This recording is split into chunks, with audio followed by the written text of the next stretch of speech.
Oi, pessoal, tudo bem? Aqui é o William, de História. É, Essa semana, como vocês sabem, não tem aula de História pela Rede Minas. Então, por conta disso, eu resolvi gravar uma videoaula para vocês, explicando um pouco da matéria que vocês estão vendo aí no PET para a semana número 2. As atividades vão ser feitas da mesma forma aí na semana 2. E falar um pouco com vocês sobre a matéria, sobre os exercícios da semana passada, entre outras coisas, tá? Nesse momento que a gente vive de isolamento e a impossibilidade de ter as aulas, foi a maneira que nós, professores, encontramos para continuar oferecendo ensino para vocês, para continuar tendo alguma espécie de contato, ok?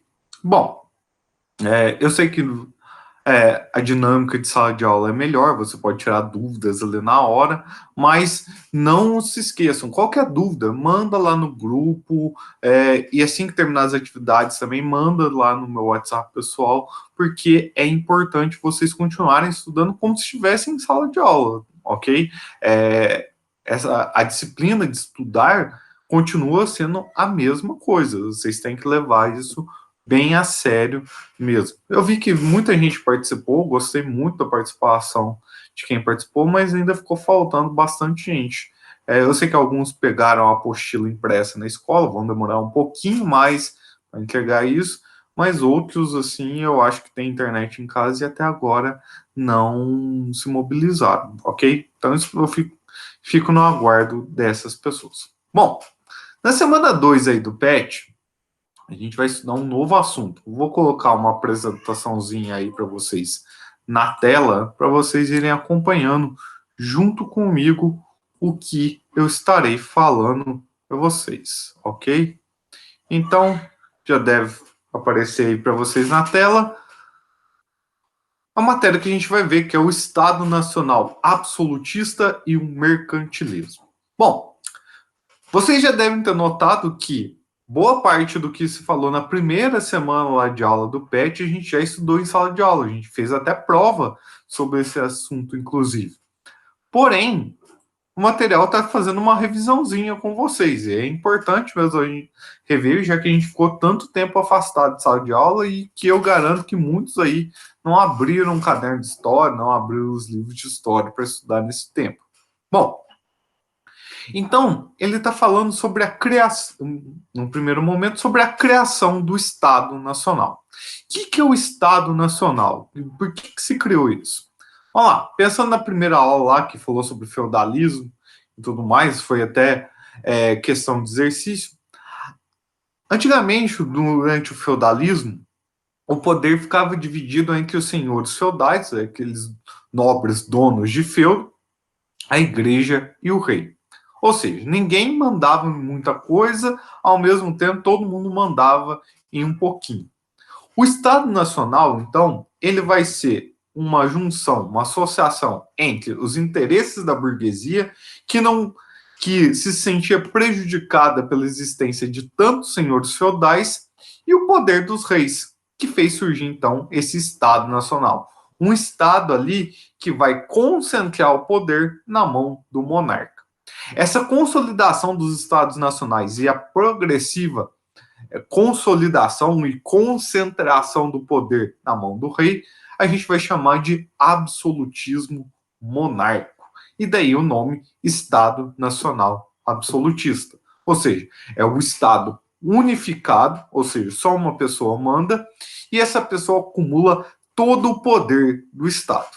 Bom, quais são os deveres do Estado, então, a partir da sua formação?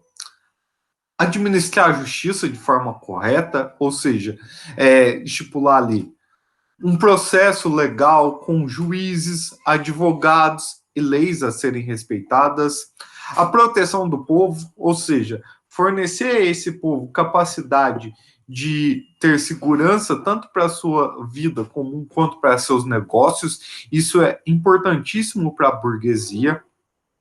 A segurança do território, ou seja, manter esse território, manter as terras das pessoas ali para que elas não sejam invadidas. A manutenção da ordem social, ou seja, não permitir que a sociedade cometa crimes, que ela não se revolte, que ela continue a viver em harmonia. E os direitos desse Estado? Para manter todos esses deveres, para o Estado realizar todos esses deveres, ele tem que ter direito a algumas coisas. São elas: o uso legítimo da violência. Ou seja, só o Estado é autorizado a usar a violência. Ou seja, só o Estado pode ter uma polícia armada para andar na rua, para prender bandidos, para condenar as pessoas. Tanto que alguém que comete um crime, aí vai lá uma pessoa que não faz parte da polícia, que não faz parte do Estado, e mate essa pessoa, ambas cometeram um crime ali. Um cometeu um crime e a outra cometeu um assassinato, porque essa pessoa que matou a outra não tem o uso legítimo da violência. Isso só está na forma da polícia e das condenações? Não. As próprias leis, que limitam o indivíduo, isso ainda é visto como uma violência. Legislar leis, ou seja, só o Estado pode criar leis e revogar essas leis sempre que achar necessário, e recolher impostos. Para sustentar esse Estado é necessário ter dinheiro. Então, o Estado é o único que é capacitado a criar e recolher imposto. Tá? Bom, os estados vão se formar em diferentes formas, em diferentes regiões. Na aula 1 lá da semana 1, a professora lá já falou de alguns estados que foram formados dessa forma, né? A gente já trabalhou que isso vai acontecer em outras regiões, como Inglaterra, como a França, como Portugal e Espanha, que talvez sejam os pioneiros a formarem estados nacionais. Bom, esse Estado Nacional absolutista, que tem o poder, então, concentrado ali no rei, ele precisa de uma economia muito forte, uma economia que sustente esse Estado. E essa economia nós damos o nome de mercantilismo. O mercantilismo, ele tem algumas características, tá? São elas. A primeira delas, balança comercial favorável. Essa matéria de mercantilismo, eu acho que a gente não chegou a ver em sala de aula. Mas o que seria a balança comercial favorável? Para um Estado nacional, é mais importante você vender produtos do que você comprar produtos. Afinal, o Estado sempre tem que ter um lucro, sempre tem que ter dinheiro. Um Estado que importe mais do que exporte, ou seja, compra mais do que vende, ele acaba ficando endividado, porque ele acaba gastando mais dinheiro do que ele arrecada. Então, esses estados modernos sempre vão estimular isso, para que eles vendam mais do que tenham que comprar, tá? A segunda política é o metalismo. O metalismo é a medição da riqueza de cada nação pela quantidade de metais preciosos que eles tinham acumulado. Que metais eram esses? Prata, ouro e pedras preciosas, como diamantes, esmeraldas, jades e aí, por aí vai. Então, quanto mais metal precioso uma nação tem, mais rica ela é. Esse metal precioso poderia ser obtido de duas formas: através do comércio, ou seja, vendendo produtos para outras nações que pagariam com esses metais preciosos, ou através da mineração, algo que vai ser muito importante, como a gente vai ver quando os europeus chegam aqui na América, tanto os espanhóis quanto os portugueses aqui no Brasil. A terceira característica seria o colonialismo. Como você tem que sempre manter uma balança comercial favorável, ter colônias te ajuda nesse processo, uma vez que a colônia ela vai estar restrita por uma coisa que nós chamamos de pacto colonial. O que seria esse pacto colonial? Por esse pacto colonial, a metrópole, que é o país que colonizou alguma terra, ele sempre tem que ter acesso aos produtos produzidos na colônia. Ou seja, tudo que a colônia produz tem que ser vendido para uma única pessoa, um único lugar, a metrópole. Por exemplo, o caso de Brasil e Portugal. Portugal é a metrópole e o Brasil a colônia. Então, tudo que era produzido aqui no Brasil deveria ir para a metrópole. E tudo que o Brasil necessitasse, seja ferramentas, roupas, alguns alimentos que não eram produzidos aqui no Brasil, armas, tudo isso deveria vir de Portugal. Então, ambos aí têm relações comerciais. Só que os produtos produzidos aqui no Brasil são bem mais baratos que os produtos produzidos em Portugal. Então, o que o Brasil vende para Portugal é barato. E o que Portugal vende para o Brasil é caro. Ou seja, nessa troca de mercadorias, Portugal sempre sai no lucro. Então, isso seria a prática do colonialismo. Ah, mas e se o Brasil quisesse vender para outro lugar? Ele era impedido. Portugal ameaçava as pessoas através da violência, porque Portugal tinha um exército e o Brasil não. Então, isso é o pacto colonial. Por último, a gente vai falar sobre o protecionismo alfandegário. Protecionismo alfandegário é uma estratégia para que o país compre de fora o mínimo possível. E mesmo assim, ainda exista uma forma de diminuir o prejuízo. As alfândegas existem até hoje. Por exemplo, quando você faz uma compra lá nos Estados Unidos e chega de avião aqui no Brasil, se você está trazendo muita coisa, você é parado pela alfândega. Na televisão eu vi que você pode trazer para o Brasil apenas 3 produtos iguais. Por exemplo, se você compra 3 videogames, você pode entrar. Se você compra 4, você já tem que ser separado pela alfândega e lá você paga algumas taxas que em cima desse produto, o que vai sempre encarecer o produto. É por conta disso que, por exemplo, produtos iguais produzidos na China e no Brasil têm preços completamente diferentes. Exemplo, por exemplo, um relógio. Vamos supor que o Brasil produza a mesma marca, o mesmo modelo de relógio que tem lá na China. Na China, o salário das pessoas é menor do que o pago aqui no Brasil. Os impostos lá são menores que os pagos aqui no Brasil. Então, o produto lá sai mais barato do que aqui. Para proteger os empregos que existem aqui no Brasil e proteger principalmente a renda do Estado, assim que você entra com mais de 3 relógios chineses aqui no Brasil, você tem que pagar um imposto sobre eles. E isso vai encarecendo o produto. É dessa forma, então, que o Estado Nacional visa proteger as suas rendas. Ok, gente? Então, sobre a matéria, para vocês fazerem os exercícios da apostila dessa semana, é isso que eu gostaria de falar com vocês, ok? Agora, eu vou explicar um pouquinho para vocês sobre as atividades lá presentes lá no PET, ok? Eu vou mostrar o material aí para vocês, tá? Deixa eu encontrar a história aqui.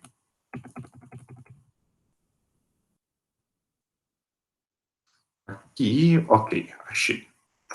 Então, aqui é a semana 1, semana 2. Então, vamos lá. As atividades dessa semana. O que eles vão estar pedindo nas atividades dessa semana aí para vocês? Vou mostrar, dividir de novo a tela com vocês, para vocês verem o que eu estou falando. Então, já vai aparecer aí para vocês. As atividades dessa semana, elas vão estar na página 56 e 57 da apostila do PET. E as atividades começam assim. Agora, você já sabe sobre as origens do Estado moderno, se encontra no final da Idade Média. Leia o texto abaixo, que apresenta uma explicação para o termo Estado. Depois, observe a charge. Então, o texto. O Estado é entidade abstrata, ou seja, que ela não pode ser pegada, ninguém consegue segurar o Estado, vamos dizer assim, que comanda e organiza a vida em sociedade. É bastante controverso tentarmos estabelecer uma definição geral para Estado. mas podemos, pelo menos, definir algumas das funções do Estado Nacional fixadas historicamente no Ocidente. Cabe ao Estado o domínio da força e da repreensão, que é aquele uso legítimo de violência. A proteção do território e do povo, ou seja, manter o território ali e a segurança das pessoas. O estabelecimento da lei e a manutenção da infraestrutura da sociedade, ou seja, legislar leis e julgar as leis, administrar as leis e manter a ordem social. Tá? Então, tudo aquilo que eu já expliquei anteriormente. Aí tá a charge. São dois mendigos na rua, um mendigo lendo um livro e está escrito, provavelmente está com a Constituição brasileira na mão, até por causa da bandeirinha aqui. Então ele lê um trecho da Constituição que diz: todo brasileiro tem direito à moradia. O outro responde: tô ligado. Então a primeira pergunta em cima do texto e da charge, de acordo com o texto, quais as principais funções do Estado? Ou seja, ele está querendo que você responda aí o que o Estado tem por obrigação fazer. Segundo a Constituição Brasileira de 1988, ou seja, a que atualmente rege a nossa sociedade, todo brasileiro tem direito à moradia, condição necessária para ele se desenvolver como cidadão. Ou seja, está lá na Constituição que todo brasileiro tem que ter moradia. Analise a charge acima, ou seja, o desenho acima, que critica o descumprimento desse direito social. Então, só está querendo que você interprete aí o que está falando na charge, comparando com essa obrigação aqui da Constituição. Terceira, ele pede para você falar sobre a lei. O que você pensa dessa lei? É uma lei boa? É ruim? E justificar. Não é só sim ou não. Tudo em história tem que justificar. Não se esqueça disso. Então, você não vai responder uma coisa só com sim ou não. Justificar. Ela é legal? Ela é válida? Não, ela não é interessante? E, letra D. Você concorda com a ideia de que o Estado brasileiro deva garantir moradia a todos os cidadãos? Ou seja, você acha que o governo brasileiro ele tem que garantir mesmo casa para todo mundo? E a E. Você acredita que os Estados nacionais que se formaram na Europa no final da Idade Média também tinham a função social voltada para a formação da cidadania? Vamos lá, essa talvez seja a mais complicadinha para vocês aí entenderem e responderem. Ele está perguntando se o Estado lá no final da Idade Média, o Estado Nacional Absolutista, ele era voltado para a formação de um cidadão? O que seria um cidadão nesse contexto? Cidadão é uma pessoa que tem direitos políticos e direitos sociais. Então, a pergunta aqui é: você acha que todo mundo naquela época tinha direitos políticos e sociais? Bom, aí cabe uma ressalva. Aquela estrutura lá da Idade Média, entre clero, nobreza e povão, ela foi mantida no Estado Nacional absolutista. Ou seja, continuou as mesmas divisões: clero, nobreza e povão. A burguesia está dentro do povão ainda, ou seja, ela não tinha os mesmos privilégios e os mesmos direitos do clero e da nobreza. Bom, com essa explicaçãozinha, eu acho que vocês já entenderam que o Estado aí consegue ou não realizar essa questão levantada na E. E a F, registre as suas opiniões no seu caderno de história para que o professor dialogue com você na volta às aulas. Isso aí a gente já pode fazer até pelo WhatsApp. Então, coloca a opinião de vocês. Vocês acham que hoje em dia, por exemplo, as pessoas têm mais direito à cidadania? Se você acha que essa questão das leis estão sendo seguidas pelo Estado, se não estão, onde falha, onde tem possibilidade de melhorar. Então, vocês fiquem livres aí para comentarem o que quiserem. Pode colocar aí no material essa F, sim, que eu já comento no vídeo da próxima vez que eu gravar, ok? Atividade 2. Depois de ter visto o vídeo Formação do Estado Nacional Absolutista e o Mercantilismo, Estado e Nação, Conceito e Definição, que é esse vídeo aqui em cima, vou mostrar para vocês, esse vídeo aqui nesse link do YouTube, mas vai estar falando boa parte do que eu falei aqui para vocês nesse vídeo também. Agora observe as imagens correspondentes ao que se pede. Então aqui está explicando a estrutura do mercantilismo. Então mostra uma balança aqui, que seria a balança comercial, em que pede-se o aumento das exportações, ou seja, o aumento das vendas de produtos e a diminuição das importações, ou seja, a diminuição das compras de produtos externos. A existência de um Estado forte, de um protecionismo nacional e econômico, que é esse protecionismo alfandegário, que pede-se, então, o aumento das taxas alfandegárias, a existência de leis pragmáticas, leis ali que impedem que as pessoas realizem comércio assim como quiserem, o desenvolvimento manufatureiro. O que é desenvolvimento manufatureiro? É pedir, é estimular com que as pessoas produzam mais produtos manufaturados. O que é um produto manufaturado? É um produto que passa por uma transformação, mesmo que seja manual. Por exemplo, uma roupa de lã, que não, ainda antes da fase da indústria, ela era feita à mão. A roupa de lã é um produto manufaturado. Uma ferramenta, seja uma pá, um machado, uma espada, uma faca, ela é um produto manufaturado, ela foi transformada ali à mão. Monopólios, ou seja, só determinadas pessoas têm o direito de comercializar determinados produtos. E o colonialismo, que é a existência das colônias para facilitar essa venda maior do que compra de produtos. Então, isso seria um resumo, vamos dizer assim, do que é o mercantilismo. Lá em cima eu só não falei desse desenvolvimento manufatureiro e dos monopólios, tá? E o Estado absolutista? Aqui também tem um resuminho. O Estado absolutista, ele vai apoiar os negócios da burguesia, ou seja, ele vai facilitar a vida da burguesia, até porque toda essa parte do mercantilismo aqui, de certa forma, ajuda a burguesia.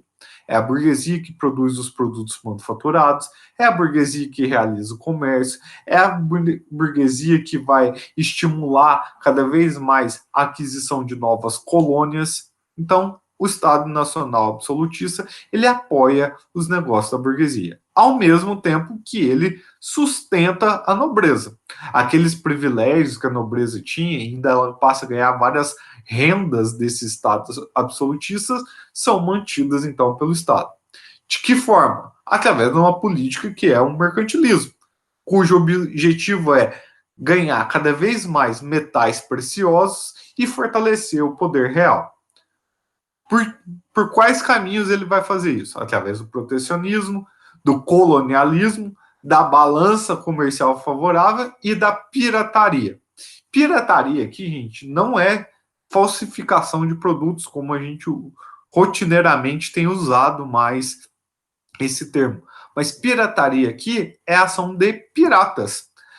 Alguns estados nacionais, como Inglaterra e França, por exemplo, vão financiar piratas para que eles roubem navios de outras nações. Assim, de vez a Inglaterra ter que comprar esses produtos de portugueses, espanhóis, por exemplo, elas compravam dos piratas. E assim, isso facilitava as relações comerciais e mantinha a balança comercial sempre favorável para esses países.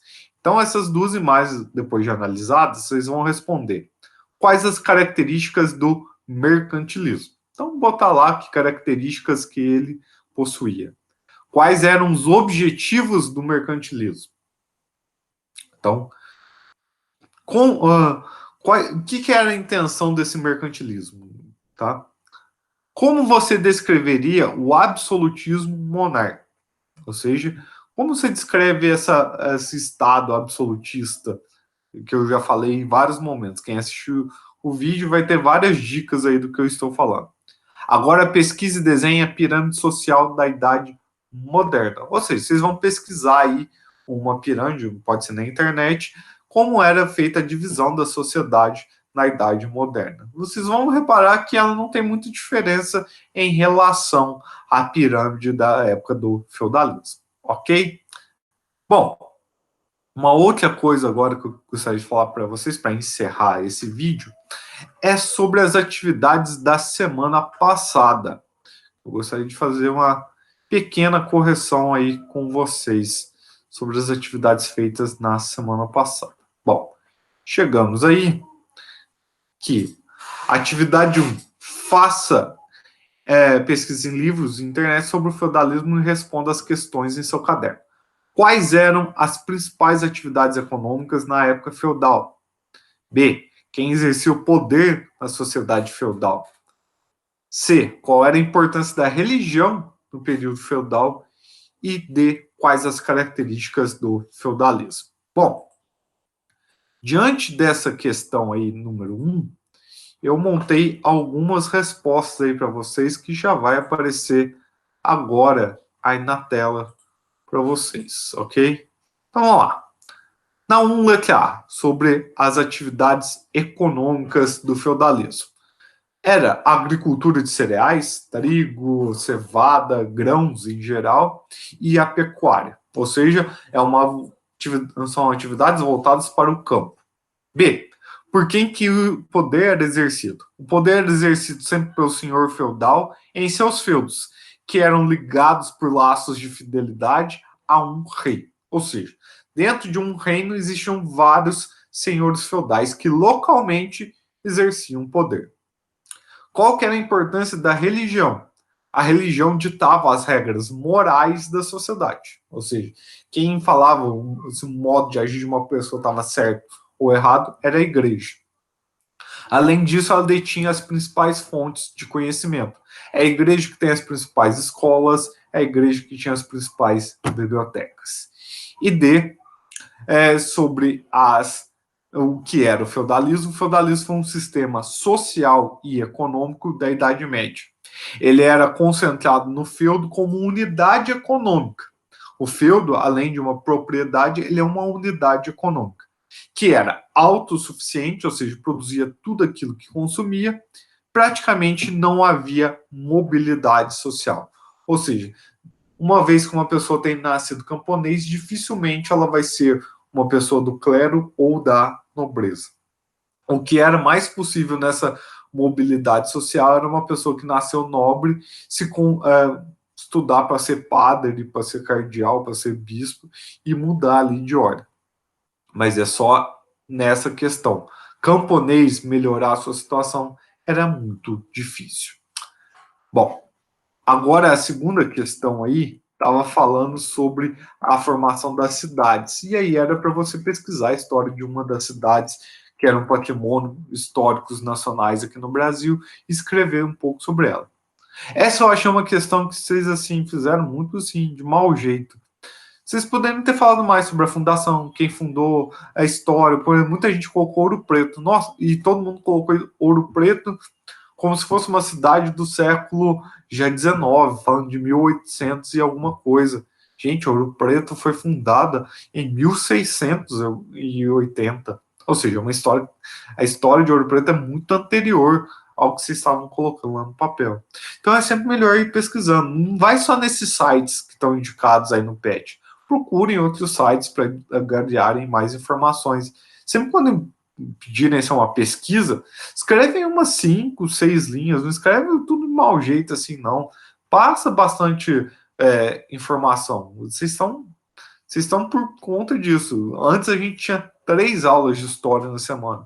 Agora vocês têm uma videoaula lá do Estado que tem seus 30 minutos úteis de aula e alguns exercícios. Ou seja, e também eu garanto que vocês não têm muita coisa para fazer dentro de casa. Então, estuda, pesquisa. Eu sei que tem gente que não está tendo acesso à internet, ok, essas pessoas até dou um desconto, mas quem tiver com acesso à internet, faça uma pesquisa melhor. Eu sei que alguns aí foram meio que relaxados quanto a isso. Então, tentem fazer um negócio mais bem feitinho, vocês vão ver que isso vai ser útil em algum momento, ok? Bom, então hoje, o que eu tenho para falar com vocês é isso. Só para lembrar, muita gente ainda não entregou os exercícios da semana passada, tá? Essa é uma das aulas que eu menos tenho entrega de materiais aí no Major. Então, quem ainda não terminou, aproveita que está a correção aí, já utiliza parte da correção e me envia, porque tudo isso está sendo arquivado e está sendo registrado para os alunos. A partir de sexta-feira, a gente vai passar a relação de nome dos alunos que não entregaram exercício da primeira semana para a Patrícia, e ela vai começar ligando a casa dos alunos. Então, corre, que antes de eu mandar essa lista para a Patrícia, você já entrega, eu já corrijo e já te dou o retorno. Os demais que já entregaram, continuar mantendo o mesmo esquema. Já viu o vídeo aqui? Abre a apostila, faz, já fotografa e me manda. Lembrando sempre de fazer uma letra bem nítida, uma escrita bem forte assim no papel, não escrever de forma fraquinha, e fotografar sempre em cima do papel. Não é ele fora do papel, não é ele longe do papel. Fotografar perto, para que eu consiga ler essas respostas de vocês. Se vocês fotografam mal, não tem jeito de eu ler, eu vou pedir novamente para vocês fotografarem tudo de novo. Ok? Então é isso, gente. Esse vídeo fica por aqui. Na próxima semana tem uma videoaula da Rede Minas. Eu vou ver se não precisar complementar em nada. Eu só vou pedir para vocês fazerem as atividades. Ok? Então um abraço para todos. Fiquem bem e até a próxima.